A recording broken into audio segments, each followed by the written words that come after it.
শিক্ষার্থীবৃন্দ সবাই কেমন আছো? আশা করি সবাই ভালো আছো। বরাবরের মতোই আজকে তোমাদের নবম শ্রেণীর শিক্ষার্থীদের জন্য ফিন্যান্স ও ব্যাংকিং এই বই থেকে আজকে একটি ক্লাস তোমাদের সামনে উপস্থাপন করব। তার আগে আমি আমার পরিচয় দিয়ে নিচ্ছি। আমি সাইদুল হক খান সুজন, সহকারী শিক্ষক, সান্দিনা ডাক্তার ফিরোজা পাইলট বালিকা উচ্চ বিদ্যালয়। তো আজকে এই অনলাইন ক্লাসে তোমাদের সবাইকে স্বাগতম। শিক্ষার্থীবৃন্দ, ক্লাসের শুরুতেই আমরা দেখবো আজকে আমরা কি আলোচনা করব। গত ক্লাসে তোমাদের এই নবম অধ্যায়ের ব্যাংকিং ব্যবসা ও তার ধরন এই অধ্যায় থেকে ব্যাংকের উদ্দেশ্যাবলী সম্পর্কে আলোচনা করা হয়েছে। আজকে আমরা আলোচনা করব ব্যাংকের গঠন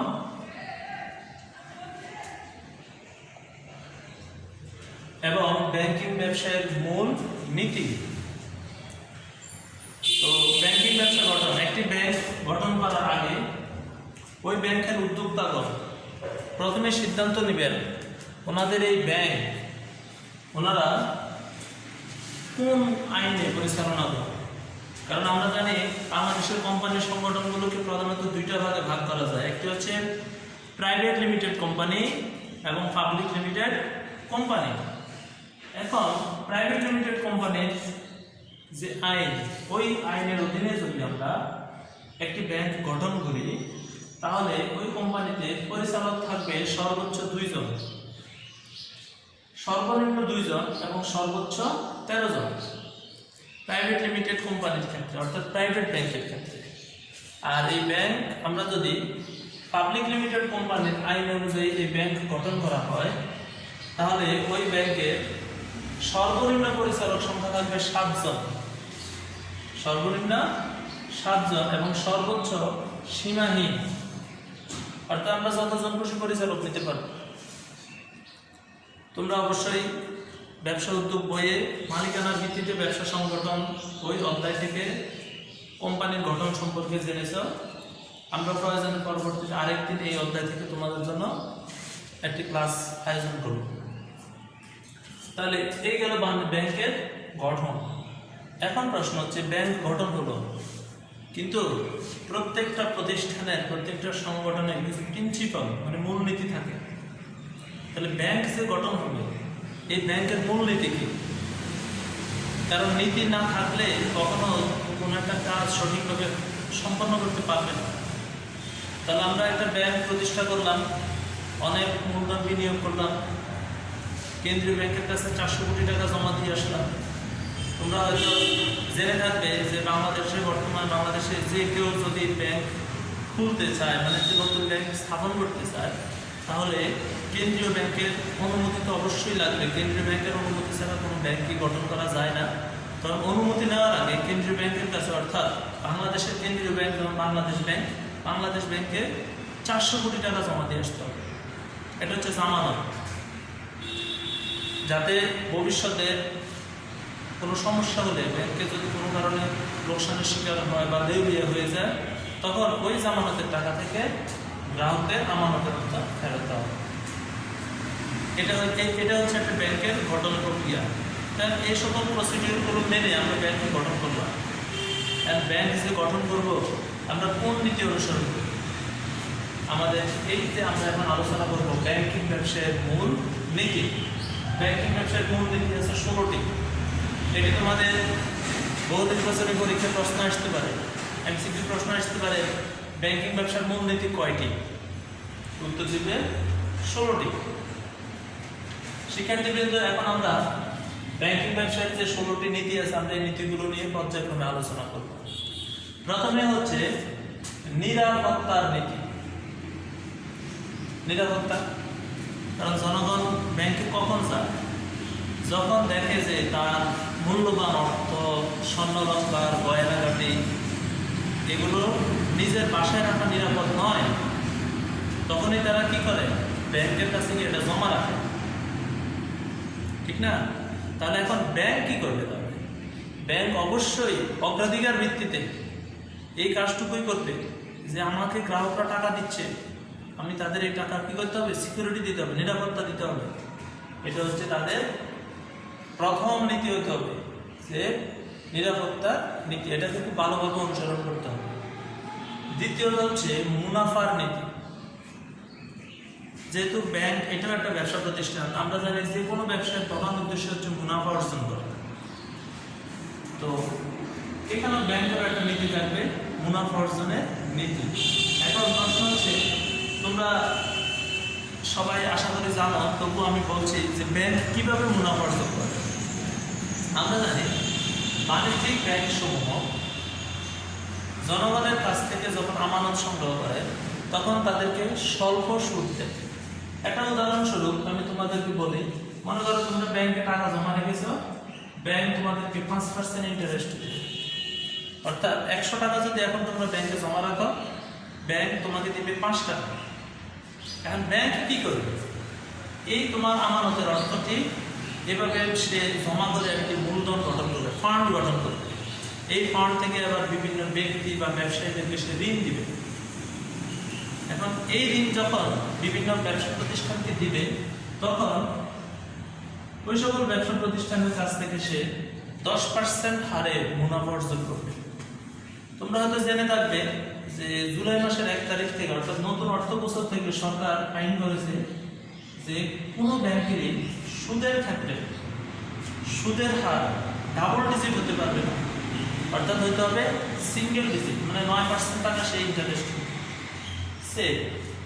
এখন তোমাকে ব্যাংক প্রফিট দিচ্ছে 5%, অর্থাৎ 100 টাকা জমা রাখলে ব্যাংক তোমাকে ইন্টারেস্ট দিচ্ছে বা প্রফিট দিচ্ছে 5 টাকা। আবার ব্যাংক এই টাকাটা যখন ঋণ দিচ্ছে, তখন সে ওই ঋণ গ্রহীতার কাছ থেকে ইন্টারেস্ট দিচ্ছে 9 টাকা। তাহলে ব্যাংক বেশি নিচ্ছে কত, 4 টাকা। এই 60 টাকাই হচ্ছে ব্যাংকের মুনাফা। তাহলে মুনাফা অর্জন করা বা মুনাফা অর্জনের একটা উদ্দেশ্য অবশ্যই কার নীতি, ব্যাংকের নীতি। তারপর হচ্ছে তারল্য নীতি। তারল্য মানে হচ্ছে লিকুইডিটি। লিকুইডিটি মানে হচ্ছে নগদ অর্থ। অর্থাৎ আমার কাছে এই মুহূর্তে কত টাকা আছে, অর্থাৎ আমার কাছে বলতে এখানে ব্যাংকের কাছে বোঝানো হয়েছে যে আমরা ব্যাংকে টাকা জমা রাখি, ব্যাংকে জমা টাকা নিয়ে কি করে, মানুষকে ঋণ দেয়। এখন এই যে আমানতের সব অর্থই কি সে ঋণ দিবে? কখনোই না। কারণ আমানতের সব অর্থই যদি সে ঋণ দিয়ে দেয়, তাহলে এখন এই মুহূর্তে আমানতকারী অর্থাৎ গ্রাহক যদি ব্যাংকের কাছে এসে বলে যে আমি আমার জমাকৃত টাকা নিয়ে যাব, তখন তো সে দিতে পারবে না। এই জন্য ব্যাংকগুলো কি করে, ওদের একটা পলিসি আছে। পলিসিটা হচ্ছে তাদের আমানতের একটা শতকরা করবে। যদি তাদের কাছে 100 টাকা আমানত থাকে, তাহলে তারা 70 টাকা ঋণ দিবে, 30 টাকা তাদের ব্যাংকে জমা রাখবে। এটাকে বলা হয় তারল্য নীতি। অর্থাৎ নগদ অর্থ নিজের কাছে কি রাখা, জমা রাখা। এটা হচ্ছে বাণিজ্যিক ব্যাংকের অন্যতম আরেকটি গুরুত্বপূর্ণ নীতি। 4র্থ নম্বর নীতিটা হচ্ছে প্রাচুর্য বা সচ্ছলতা নীতি। সচ্ছলতা তো আমরা বুঝি মানে অসচ্ছল মানে বলে অভাব অনটনে থাকা, প্রয়োজন মোতাবেক অন্যদের কিনতে না পারা, এটাকে আমরা বলি কি, অভাব। আর সচ্ছলতা কোনটা, যখন আমার কাছে অ্যাভেলেবেল অর্থ আছে, আমি মুনাফা অর্জন করছি, আমার কাছে নগদ অর্থ আছে, তাহলে এটাকে আমরা বলবো সচ্ছলতা।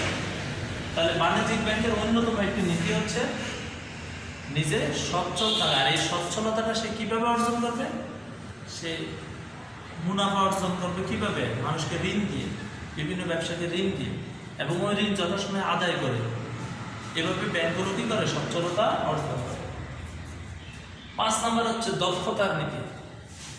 দক্ষতা অবশ্যই লাগবে, কারণ এক্সপার্ট না হলে আমরা আসলে কোনো কাজে সঠিকভাবে সম্পন্ন করতে পারবো না। একজন অদক্ষ ব্যক্তির তুলনায় একজন দক্ষ ব্যক্তির কাজের গতি বা তার কাজের কোয়ালিটি যেরকম হবে, একজন অদক্ষ লোক ঠিক সেভাবে তোমাকে সার্ভিস দিতে পারবে না। তাহলে ব্যাংকগুলো আরেকটি নীতি হচ্ছে তারা তাদের কর্মীদেরকে দক্ষ করে তুলবে, যাতে গ্রাহকদেরকে খুব দ্রুত সেবা দিতে পারে এবং প্রয়োজন অনুযায়ী যখন যেটা প্রয়োজন এটা যাতে এই সেবাটা দিতে পারে। এটাকে বলা হয় কি নীতি, দক্ষতার নীতি। এবং এই জন্য তারা কি করতে পারে, ব্যাংকগুলো তাদের কর্মকর্তা কর্মচারীদেরকে বিভিন্ন ধরনের প্রশিক্ষণের ব্যবস্থা করতে পারে। প্রশিক্ষণের মাধ্যমে তাদের কর্মীদেরকে তারা কি করবে, দক্ষ করে তুলবে। 6 নম্বর হচ্ছে সেবার নীতি। সেবা, আসলে আমাদের দেশে দুই ধরনের ব্যাংক আছে আমরা জানি, একটি হচ্ছে সরকারি ব্যাংক, একটি হচ্ছে বেসরকারি ব্যাংক। তো সরকারি ব্যাংকের সেবা সম্পর্কে আসলে তোমরা জানো, সরকারি ব্যাংকের সেবাগুলো একটু ধীরগতির, তবুও তারা ভালোই সেবা দিচ্ছে। কিন্তু দেখো, সরকারি ব্যাংকের তুলনায় বেসরকারি ব্যাংকগুলোতে যাও, তারা তাদের ব্যাংকের এই যে শাখা অফিসগুলোতে দেখবে যে এসি ফিট করে রাখছে, মানে শীতাতপ নিয়ন্ত্রিত কক্ষ। তারপর হচ্ছে তুমি এখানে ক্যাশ কাউন্টারে গিয়ে তোমাকে টাকা জমা দিবে, 5 মিনিট দাঁড়ায় থাকতে হবে না, তারা 5 সেকেন্ডে কাজটা সম্পন্ন করে দিচ্ছে। টাকাও জমা দিবা, টাকা উত্তোলন করবা, অথবা অন্য যে কোনো ধরনের কাজ করবে ব্যাংকের সাথে, তারা চেষ্টা করবে খুব দ্রুততম সময়ে এবং গ্রাহককে খুশি করিয়ে সেবা দেওয়ার জন্য। অর্থাৎ এটা তাদের অন্যতম একটি নীতি, সেবা নীতি। 7 নম্বর নীতি হচ্ছে প্রসার নীতি। আমরা জানি প্রসারই প্রসার। এখন বাংলাদেশের ব্যাংকিং ব্যবসাটা এখন কিন্তু অনেক প্রতিযোগিতা হয়ে গেছে, কারণ এখন একচেটিয়াভাবে কোনো একটি ব্যাংক অনেক মুনাফা অর্জন করবে, তার অনেক গ্রাহক থাকবে, এটা কিন্তু এখন সম্ভব হচ্ছে না। বাংলাদেশের প্রতিনিয়তই সরকার কি করতেছে, কেন্দ্রীয় ব্যাংক নতুন নতুন ব্যাংককে অনুমোদন দিচ্ছে। তাহলে বাজারে যেহেতু নতুন ব্যাংক আসছে, তাদের সাথে প্রতিযোগিতা টিকে থাকতে হলে আমাদেরকে কি করতে হবে, প্রচারণা বাড়াতে হবে। এই জন্য দেখবো আমরা টেলিভিশন খুললে দেখি বিভিন্ন ব্যাংকের বিজ্ঞাপন, ওরা অনেক মানে আকর্ষণীয় বিজ্ঞাপন দিয়ে আমাদেরকে আকৃষ্ট করে যে আসুন আমার ব্যাংকে অ্যাকাউন্ট করুন। বা অনেক সময় তারা কি করে, নতুন নতুন সেবা নিয়ে আসে, প্রোডাক্ট নিয়ে আসে মানুষের জন্য।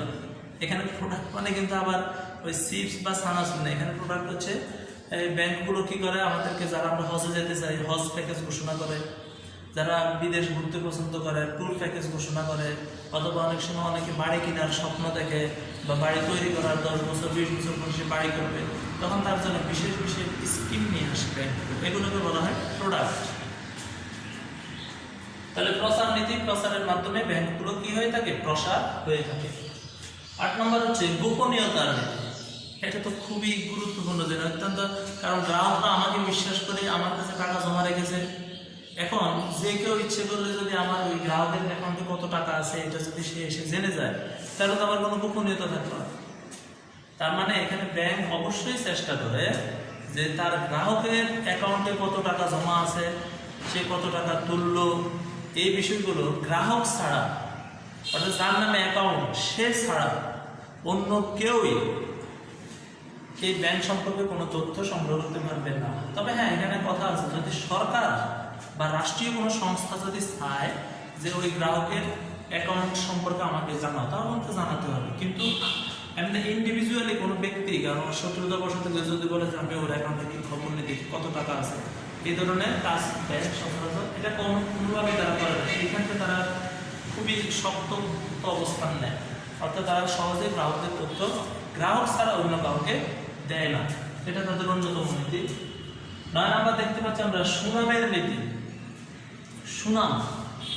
সুনাম কিন্তু যে কোনো ব্যবসা প্রতিষ্ঠানের ক্ষেত্রে এক ধরনের সম্পদ, অর্থাৎ এই সুনামটা ব্যাংক কিভাবে অর্জন করবে, ব্যাংক অর্জন করবে যে ব্যাংক তোমার তথ্য গোপন রাখছে, তোমাকে ভালো সেবা দিচ্ছে এবং ওদের কর্মীরা অত্যন্ত দক্ষ, এই ধরনের আনুষঙ্গিক সব বিষয় মিলিয়ে ওই ব্যাংক কি করে, একটি সুনাম অর্জন করে।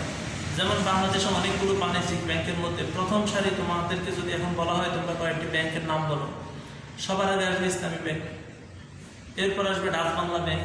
কেন আসবে? কারণ এদের অনেক সুনাম, মার্কেটে এদের অনেক গ্রাহক এবং সবাই এদের কাছ থেকে সেবা পেয়ে খুশি। তাহলে ব্যাংকগুলো চেষ্টা করবে তাদের সুনামটা যেন তারা ধরে রাখতে পারে, এটাকে বলা হয় সুনামের নীতি। 10 নম্বর পয়েন্ট হচ্ছে বিনিয়োগ নীতি। আমি এই যে গ্রাহকদের অর্থ আমি কোথায় বিনিয়োগ করছি, আমাকে যে কেউ এসে যদি বলে আমি 10 লাখ টাকা নেব, 10 লাখ টাকা দিয়ে দিব, না, আমি অবশ্যই অনেক কিছু যাচাই বাছাই করব। কি যাচাই বাছাই করব? ওই ব্যবসাটাতে আসলে কত টাকা লাগবে, সে বিনিয়োগটা নিয়ে কি করবে এবং তার কাছ থেকে আমাকে টাকাটা কীভাবে নেব, এবং এই বিনিয়োগের ফলে সার্বিকভাবে দেশের কোনো উন্নয়ন হচ্ছে কিনা, সরকারের কোনো উন্নয়ন হচ্ছে কিনা, দেশের জিডিপি বাড়বে কিনা, বেকারত্ব দূর হবে কিনা, কর্মসংস্থানের ব্যবস্থা হবে কিনা, এই জিনিসগুলো ব্যাংক কি করবে, চিন্তা করবে। এটাকে বলা হয় বিনিয়োগ নীতি। 11 নম্বর পয়েন্ট হচ্ছে উন্নয়নের নীতি।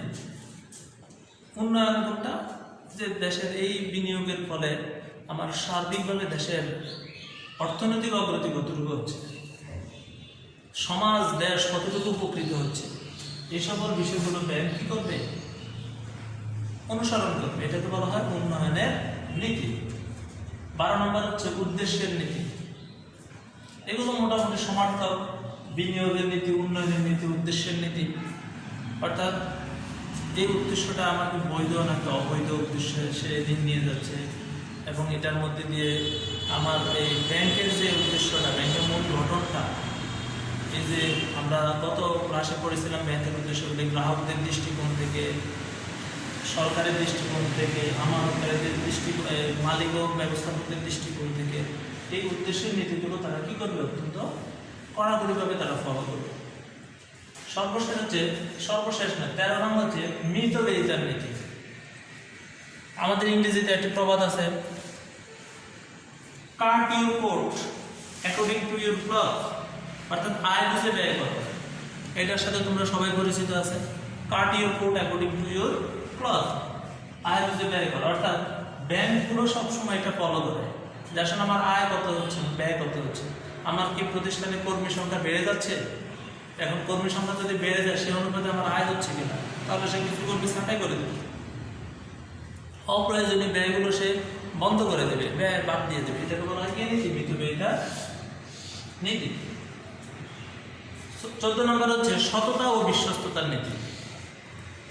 Honesty is the best policy, সততাই সর্বোৎকৃষ্ট পন্থা।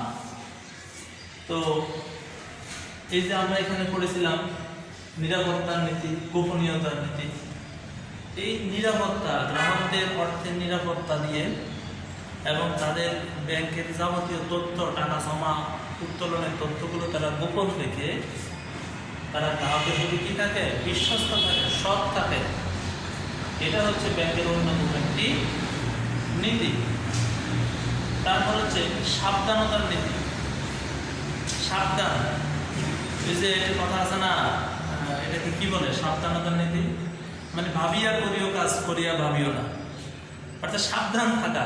অর্থাৎ আমার কাছে যে মানুষ ঋণের জন্য আসছে, এখন আমি ওদের এই ঋণের টাকা ওরা আমাকে ঠিক মতো পরিশোধ করবে কিনা, আসলে এই মানে এই ঋণ গ্রহীতার তার অতীতের কার্যক্রম কেমন, আমরা অবশ্য খোঁজ খবর নিয়ে তারপর কি করব, বিনিয়োগ করব। যদি আমরা এখন সময় মতো যদি সাবধান না হই, তাহলে একটা সময় কি হবে, আমাদের এই টাকা বেহাত হয়ে যাবে, আত্মসাৎ হয়ে যাবে। এই জন্য আমাদের কি করতে হবে, বিনিয়োগগুলো করার সময় অবশ্যই সাবধান হতে হবে। সর্বশেষ নীতি হচ্ছে বিশেষায়নের নীতি, স্পেশালাইজেশন। এখন ব্যাংকগুলো যদি চিন্তা করে আমি যদি জনগণের কাছ থেকে আমানত সংগ্রহ করব আর ঋণ দিব, এটা যদিও ব্যাংকের প্রধান কাজ, কিন্তু এটার বাইরেও কিন্তু ব্যাংকগুলোকে অনেক কিছু করার আছে। তারা এখন জনগণকে এটিএম সুবিধা দিচ্ছে, ইন্টারনেট ব্যাংকিং সুবিধা দিচ্ছে, স্কুল ব্যাংকিং সুবিধা দিচ্ছে, এরপর ডিপিএস সুবিধা দিচ্ছে। অর্থাৎ এগুলোকে বলে স্পেশালাইজেশন, মানে বিশেষায়ন। অর্থাৎ তাদের কার্যক্রমকে তারা একটি বিশেষ স্তকে আবদ্ধ না করে তারা এটাকে ছড়িয়ে দিয়েছে। অর্থাৎ এখন সব সেক্টরে ব্যাংক কি করতেছে, আমাদেরকে সেবা দিয়ে যাচ্ছে। আমরা এখন দেখতে পাচ্ছি আমাদের গ্রামে এবং আমাদের বাড়ির আঙ্গিনাতে এখন এজেন্ট ব্যাংকিং চলে আসছে, তাদের ব্যাংকের উপশাখা চলে আসছে। এগুলোকে বলা হয় বিশেষায়নের নীতি। অর্থাৎ মানে যুগের সাথে সাথে তাল মিলিয়ে ওরা নিজেদেরকে কি করে নেবে, আপডেট করে নেবে, পরিবর্তন করে নেবে। এটাকে বলা হয় বিশেষায়নের নীতি। তো শিক্ষার্থীবৃন্দ, এই হচ্ছে আমাদের ব্যাংকিং ব্যবসায়ের মূল নীতি। এই নীতিগুলো ফলো করে ব্যাংকগুলো কি করে, তাদের ব্যবসায়িক কার্যক্রম পরিচালনা করে। এবং এই ব্যবসায়িক কার্যক্রম পরিচালনা করতে গিয়ে তারা দুই ধরনের ব্যাংক, দুই নিয়মে তারা ব্যাংক গঠন করতে পারে। এটা হচ্ছে প্রাইভেট কোম্পানি, এটা হচ্ছে পাবলিক কোম্পানি। তো আশা করি আজকের এই ক্লাস থেকে তোমরা অনেক কিছু জেনেছ, যেটা তোমাদের পরীক্ষার সময় তোমরা সৃজনশীল প্রশ্নের উত্তর দিতে গেলে লিখতে পারবে। তারপরে যদি তোমাদের কোনো প্রশ্ন থাকে, জানার ইচ্ছা থাকে বা কোনো কিছু জিজ্ঞাসা থাকে, অবশ্যই তোমরা এই ক্লাসের নিচে, ভিডিও ক্লাসের নিচে অবশ্যই কমেন্ট করে জানাবে। এবং কোনো সমস্যা থাকলে অবশ্যই আমরা সেই অনুযায়ী সমাধান করার চেষ্টা করব। তো তো আজকে এই পর্যন্তই থাকলো, পরবর্তী ক্লাসে আবার তোমাদের সাথে দেখা হবে। আশা করি ততক্ষণ পর্যন্ত সবাই ভালো থাকো, সুস্থ থাকো এবং নিরাপদে থাকো এবং স্টে হোম স্টে সেফ। সবাই বাড়িতে থাকো, নিরাপদে থাকো। আল্লাহ হাফেজ।